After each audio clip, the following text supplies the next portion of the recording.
आए हुए सभी रसिक श्रोताओं का इतना अच्छा संगीत में स्वागत किया। क्या आप लोग हमारे कलाकारों का स्वागत नहीं करेंगे क्या? जरा तालियां हो जाए तो बड़ा मजा आ जाएगा। जी हाँ, जितनी जोरदार तालियां होगी उतना जोरदार प्रोग्राम हम आपके सामने पेश करेंगे, है हमारा वादा रहा।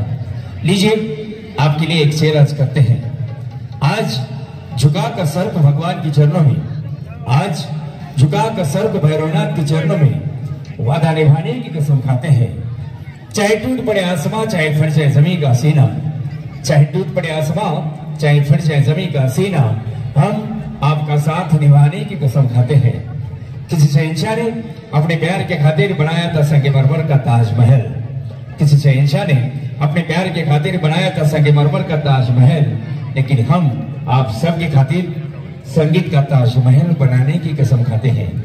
या ठिकाणी कार्यक्रमाची सुरुवात होत आहे। कोणताही कार्यक्रम, कोणतेही शुभ कार्य करताना आपण पहिल्यांदा गणपतीची पूजा करतो, त्याचा आशीर्वाद घेऊन आपण पुढील कार्यक्रमाला सुरुवात करीत असतो। आजही आपण त्या गणेशाला नतमस्तक होऊया, त्याचा आशीर्वाद घेऊन पुढील कार्यक्रमाला सुरुवात करूया। तुझ्या कृपेने दिन उगवे हा तरुणी तव भजना, तुझ्या कृपेने दिन उगवे हा तरुणी तव भजना, वंदितो तुझला गजवदना। सादर करीत आहोत गणेश वंदना।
धन्यवाद. गणेशाला वंदन करून कार्यक्रमाची उत्कृष्ट सुरुवात झालेली आहे. आजच्या या भैरवनाथ यात्रा कमिटीचे आम्ही खूप खूप आभार मानत आहोत. कारण इथल्या रंगमंच व्यवस्था ही सगळी जी काय व्यवस्था आहे त्या अगदी जिथल्या तिथं केलेली आहे. आपली बसण्याची व्यवस्था सुद्धा अगदी सुंदर केलेली आहे त्याबद्दल आणि आम्हाला पुन्हा एकदा आपल्या सगळ्या संपूर्ण ग्रामस्थांच्या, महिला भगिनींच्या आणि रसिक प्रेक्षकांची सेवा करण्याची जी संधी दिली आहे त्याबद्दल त्यांचे आभार. जरा यात्रा कमिटीसाठी जरा जोरात टाळ्या वाजल्या पाहिजे. धन्यवाद. यानंतर आपल्याला माहिती आहे 6 फेब्रुवारी 2022 या दिवशी आपल्या भारताच्या गानकोकिळा श्रीमती लता मंगेशकरजी यांचं दुःखद निधन झालं. अनेक चित्रपटामधून त्यांनी गाणी गायलेली आहेत. अनेक संगीतकारांच्यावर त्यांनी रेकॉर्डिंग केलेलं आहे. सकाळच्या भूपाळीपासून ते रात्रीच्या भैरवीपर्यंत आपण त्यांची सगळी गाणी ऐकतो. असं कोणताही रेडिओ चॅनल नाही ज्याच्यावरती त्यांचा आवाज आपल्याला ऐकायला मिळत नाही. आणि अशा या अजरामर गायिकेला त्यांच्याच गीतातून आम्ही एक आदरांजली अर्पण करीत आहोत. यासाठी आम्ही चित्रपट निवडलेला आहे एक तुझे के लिए. गीताचे बोल आहेत 16 बरस की बाली उम्र को सलाम. तुम जीत जगह हो क्या कुदरत भी तुमसे प्यार करती है. तुम जीत जगह हो क्या कुदरत भी तुमसे प्यार करती है. तुम कहां कौन सी मंजिल पे रहा करती हो. तुम कहां कौन सी मंजिल पे रहा करती हो. तुम जहां भी हो खुदा के लिए आवाज तो दो, आवाज तो दो, आवाज तो दो.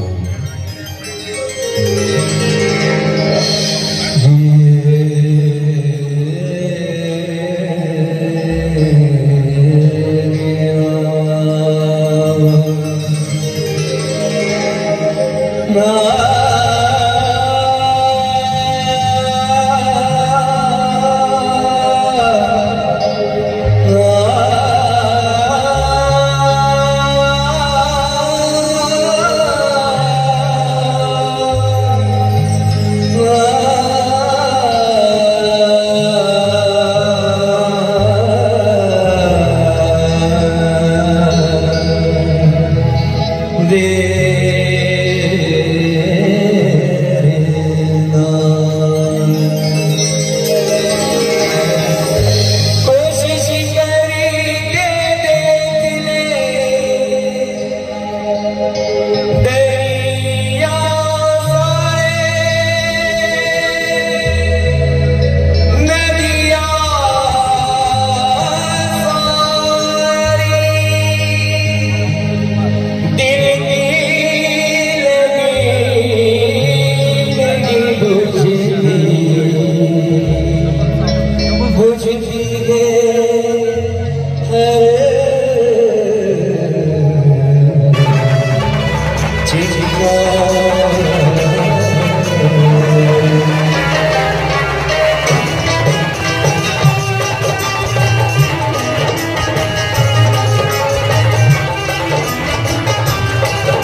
से नजर मिलती है, दिल से दिल मिलता है।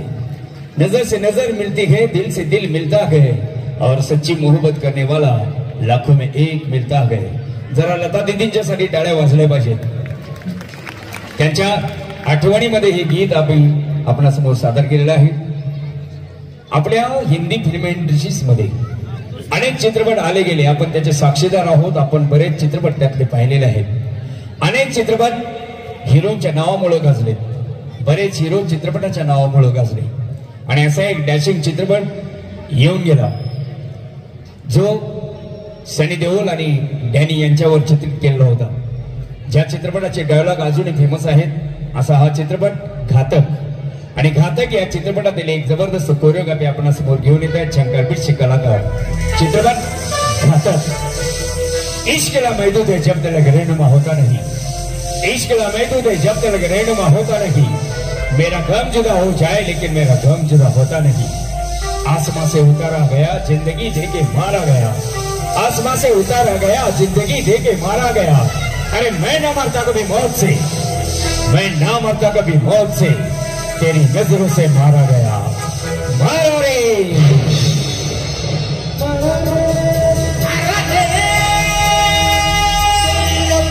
मुझे मारा रे.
Music orchestra Shankar bits.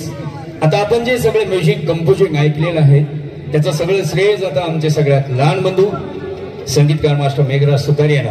आणि आपण जो कार्यक्रम पाहतात 99.9% कार्यक्रम या ठिकाणी लाईव्ह सादर केला जाणार आहे. इतर कार्यक्रमासारखं सगळी गाणी मोबाईलवर लावली जाणार नाहीये. हे सगळे आपल्या समोर बसलेले कलाकार हे ओरिजिनल म्युझिक आणि लाईव्ह कार्यक्रम सादर करणारी संपूर्ण महाराष्ट्रातली एकमेव संस्था म्हणजे ऑर्केस्ट्रा शंकर बीट्स. आणि दुसरे एक वैशिष्ट्य म्हणजे बऱ्याच संगीतकारांच्या बरोबर आम्ही कार्यक्रम केलेले आहेत. रवींद्र जैन, ओपी नय्यर, 50 वर्षाची परंपरा गाजत असलेला हा कार्यक्रम आपण पाहतात. सुरेश वाडकर, रणधीर कपूर, राज कपूर, उदित नारायण यांनी आमच्या स्वतःच्या या झंकार फिल्मच्या एका तुझ्याविना या चित्रपटामध्ये त्यांनी स्वतः पहिल्यांदा त्यांनी मराठी गाणं गायलेलं आहे, ज्याचं संगीत आमचे बंधू मेघा सुतार यांनी केलेलं आहे. आणि अशी संस्था ज्यांना राष्ट्रीय पुरस्कार मिळालेले आहे आणि एशिया पॅसिफिक वर्ल्ड रेकॉर्ड झालेला आहे, अशी संस्था आपण पाहतात. आणि आता वेळ झाली आहे ती लावणीची. लावणी म्हटले की माणूस डोळ्याला लागतो, माणूस थिरकतो. अनेक चित्रपटामधून आपण लावण्या पाहिलेल्या आहेत, लावण्या ऐकलेल्या आहेत, अनेक लावण्या आपण ऐकलेल्या आहेत, हजारो लावण्या आपल्या कानावरून गेलेल्या आहेत. आणि त्यातील एक लावणी आपण समोर सादर करीत आहेत.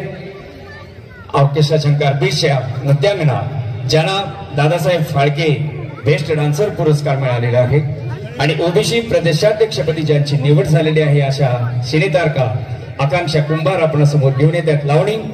आणि या लावणीसाठी उत्कृष्ट ढोलकीची साथ देत आहेत आमचे 4 नंबरचे बंधू मुकुंदजी सुतार, अध्यक्ष कलापथक निर्माता असोसिएशन कोल्हापूर. सांगीत आहोत, विचार काय हाय तुमचा हो पाहुणं, विचार काय हाय तुमचा. शृंगाराशी लगीन लागलं घुंगरू माझ्या भाळी ग, शृंगाराशी लगीन लागलं घुंगरू माझ्या भाळी ग. डब तंतुन आणि ढोलकी रात्र सोबतीला काळी ग. रसरसलेली माझी जवानी, रसरसलेली माझी जवानी बघून लाजतोय आईना ग. रसरसलेली माझी जवानी बघून लाजतोय आईना ग. आणि मर्द रांगड्या मराठ भोळ्या रशिकांची मी मैना ग. सादर होत आहे विचार काय हाय तुमचा.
टोपीवाला पाहुणा नाही अहो कुणाला पाहुणा अहो शिट्ट्या येत नाही तर कुणाला वाजवायला अहो शिट्ट्या वाजवा ना अहो जोरात वाजवा शिट्ट्या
पाहुणे कसं वाटले मी लावणे विचारली बाई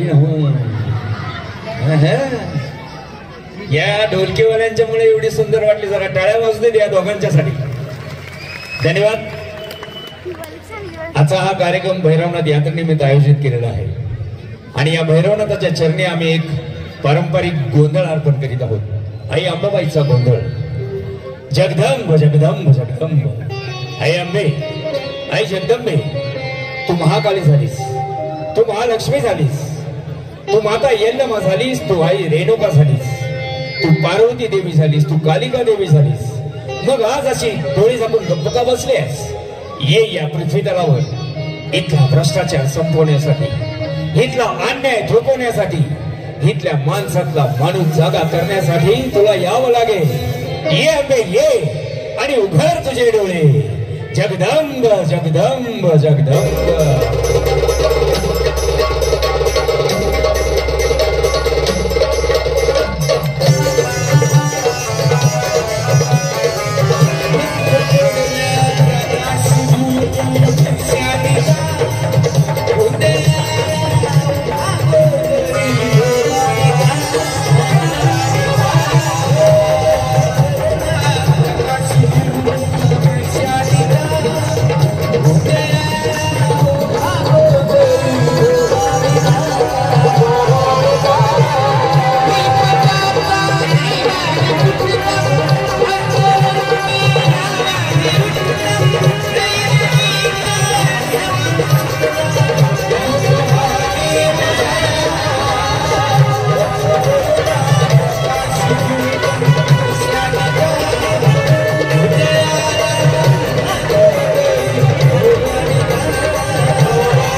धन्यवाद धन्यवाद।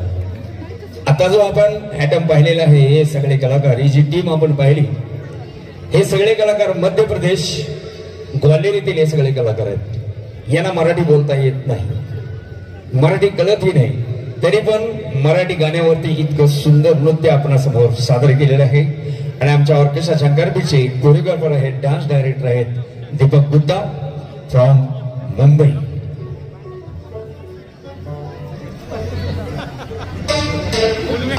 पाठीमाग बरेच लोक थांबलेले आहेत, स्त्रिया पण थांबलेल्या आहेत। सर्वांना विनंती आहे आपण जरा पुढे सरकून बसा, पुरुष मंडळींना पण आणि महिला मंडळींना पण आपल्याला विनंती आहे, आपण जरा पुढे सरकून बसा, कारण पाठीमागं बरेच लोक थांबलेले आहेत, गर्दी झालेली आहे खूप, आणि जे प्रेक्षक उभे आहेत त्यांनी आपण कृपया खाली बसून घ्या. यात्रा कमिटीची आपल्याला विनंती आहे, आपण खाली बसून घ्या. आपण 1-2-5 मिनिटाचा काही विषय नाही आहे, हा कार्यक्रम संपूर्ण आपण पाहणार आहात. आपण खाली बसलात तर तुम्हाला थकवा येणार नाहीये. धन्यवाद. सध्या चित्रपट बनत नाही, वर्षातून एखादा चित्रपट आपल्याला पाहायला मिळतो, तो पण आला कधी आणि गेला कधी तेही आपल्याला समजत नाही. आत्ताची गाणी सगळीकडे गाजत आहेत, सगळ्या महाराष्ट्रामध्ये प्रसिद्ध झालेली आहेत. ती गाणी आहेत अल्बमची गाणी, सगळी लोकगीतं, आणि अशा लोकगीतावरती, या अल्बमच्या गाण्यांच्या वरती आपल्याला सगळं मनोरंजन करून घ्यावं लागतंय. आणि त्यातील एक अल्बम गीत आपल्या समोर आम्ही सादर करीत आहोत. येत आहेत आमचे कलाकार, एक जबरदस्त अल्बम गीत. रिमझिम पाऊस त्यात छोट्या छोट्या गारा, रिमझिम पाऊस त्यात छोट्या छोट्या गारा, आता पब्लिकचा चढलाय पारा, आणि येत आहे लाडाची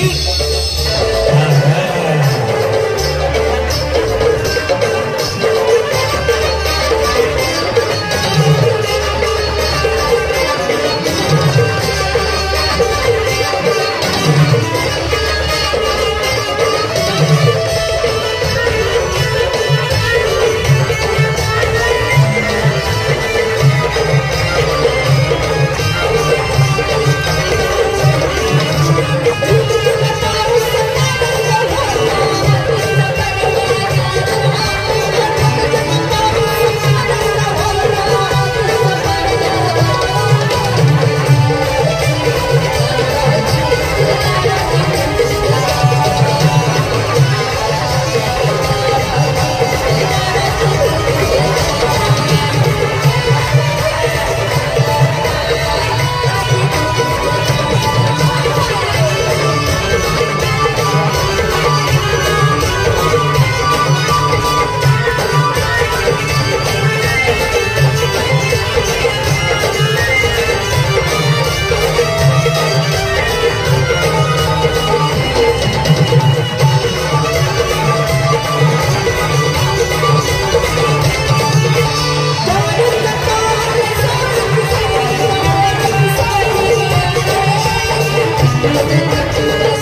आपल्या संपूर्ण महाराष्ट्रामध्ये दाखल झालेले आहेत आणि सगळीकडे प्रसिद्ध पण झालेले आहेत. आपल्यापर्यंत ती पोहोचलेली आहेत. आपल्या डीजेवर वाजतायत, मांडवामध्ये नाचतायत. अशी ही गाणी प्रत्येक संगीतकाराने वेगवेगळ्या गायकांच्या कडून ती गाणी गाऊन घेतलेली आहेत आणि आपल्यापर्यंत ते पोहोचवलेले आहेत.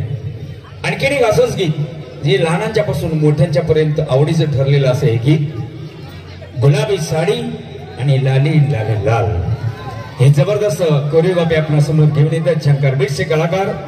गुलाबी साडी आणि लाली लाली लाल. फूल बनत नाहीस तर कळी कशाला बनतेस, फूल बनत नाहीस तर कळी कशाला बनतेस, आणि प्रेम करत नाहीस तर चोरून कशाला बघतेस. गुलाबी साडी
मला बंगला नको, गाडी पाहिजे, पण नऊवारी साडी पाहिजे.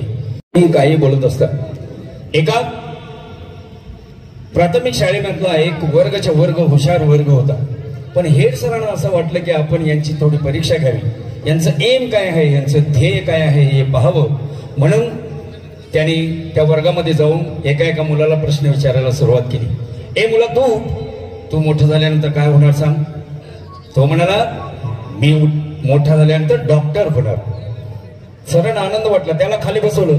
दुसऱ्या एका मुलाला उठवलं, मुला तू उठ रे, तू मोठं झाल्यानंतर काय होणार? IPS अधिकारी होणार.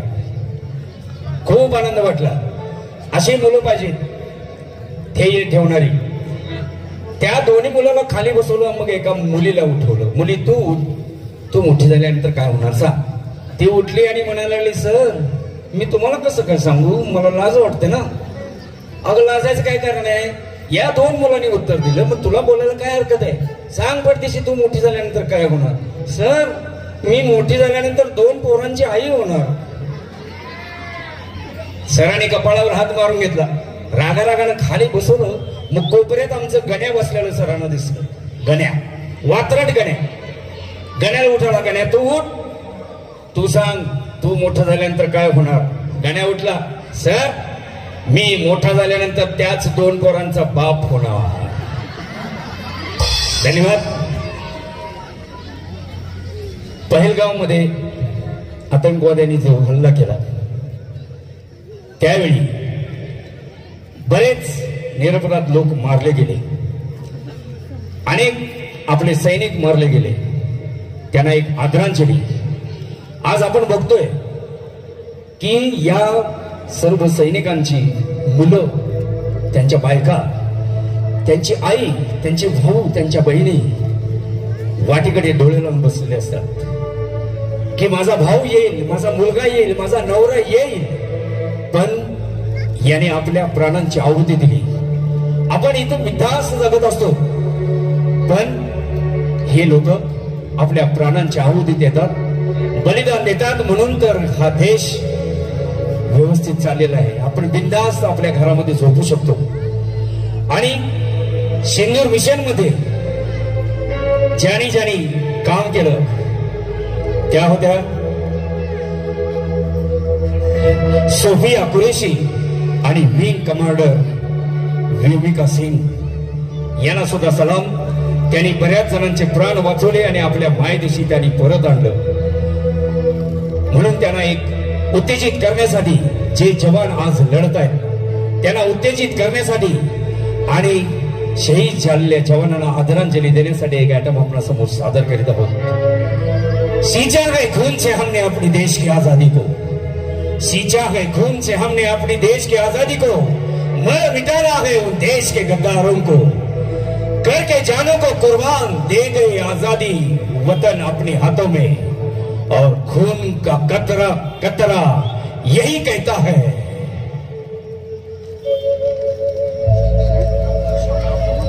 हा अलीकडेच अमर पवार हे सीमेवर लढत असताना शहीद झाले आहेत.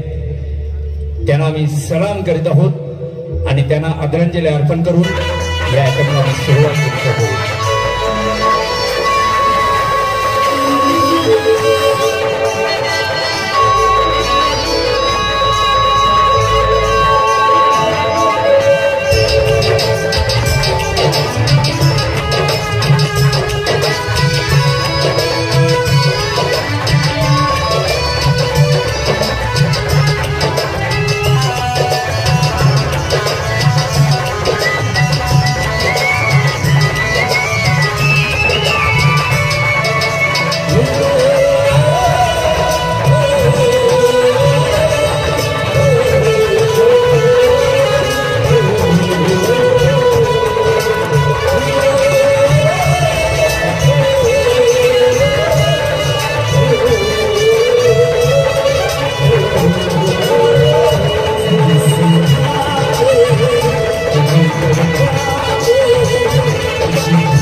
मेरी